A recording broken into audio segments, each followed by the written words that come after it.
No-code and low-code is a tool that can help us to create the application.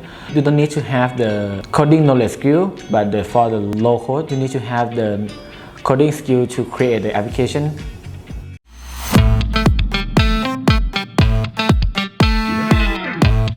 It is a very powerful tool that can help people bring the idea into reality.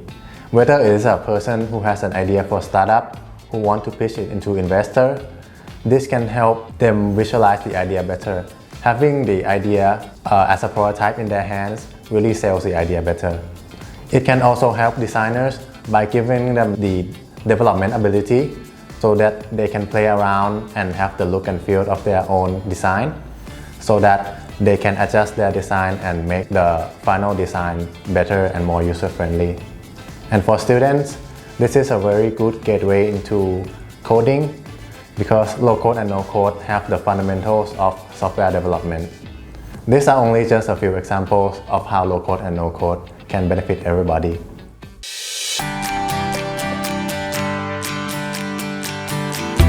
So there are many low-code platforms on the market. As you can see, Nintex, Flutterflow, Bubble.io. There is a bunch of them right now, but the one that I'm going to show you today is called Flutterflow. So let's start here. So Flutterflow is a low-code platform that you can build Flutter applications, a real Flutter application that has a code inside. So to get started, you can create a new project, and there is a bunch of templates you can pick from. Like for example, this wallet application or health application. So these applications, Flutterflow has support for file store and authentication, things like that. So you can get started with the template, or you can create a blank application. So I have already created this project to show. It is like a booking application where you can see meeting rooms, and then you can make your booking for the meeting room. So as a low-code platform, you can edit the UI by just drag and drop. So on the left side, there is a lot of components you can choose, like a card, a swipeable stack. These are Flutter terms, so it is a real Flutter widget. So if you are comfortable with Flutter, you should know this vocabulary. But for non-Flutter developers, you can still understand what each component is. So let's say we want to add a button here. You can simply drag the button and drop right here, and then you can customize everything, like the text on the button,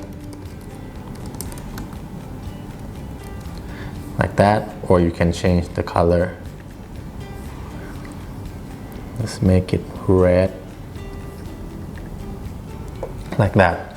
And then you can add an action to your button as well, just like a real Flutter application.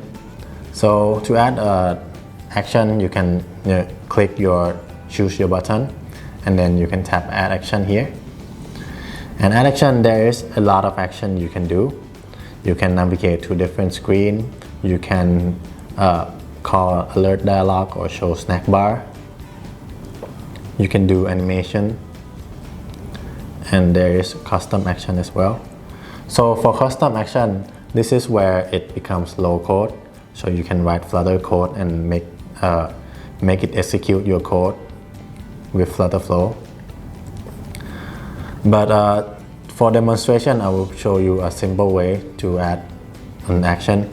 So let's say we want to navigate to a different screen. So I have already created a screen. So to tap the button and navigate, we just click navigate to and choose our screen. And then that is it to create an action for this button. Okay, so we can test if our button works. So we can tap here and it will run our application. So I will run it right here. So when we edit something, we can reload and then we can see our changes reflect here. On here, this screen, this is a fully running Flutter application. So just like real Flutter simulator, you can click, you can drag around, you can do everything just like a real Flutter application. So here is our button. So if we click on it, it will navigate to a new screen that we choose. So that is a real simple introduction to Flutter Flow. So you can play around with Flutter Flow and there is a lot to explore. So make sure you check Flutter Flow out as well as some other low-code platform.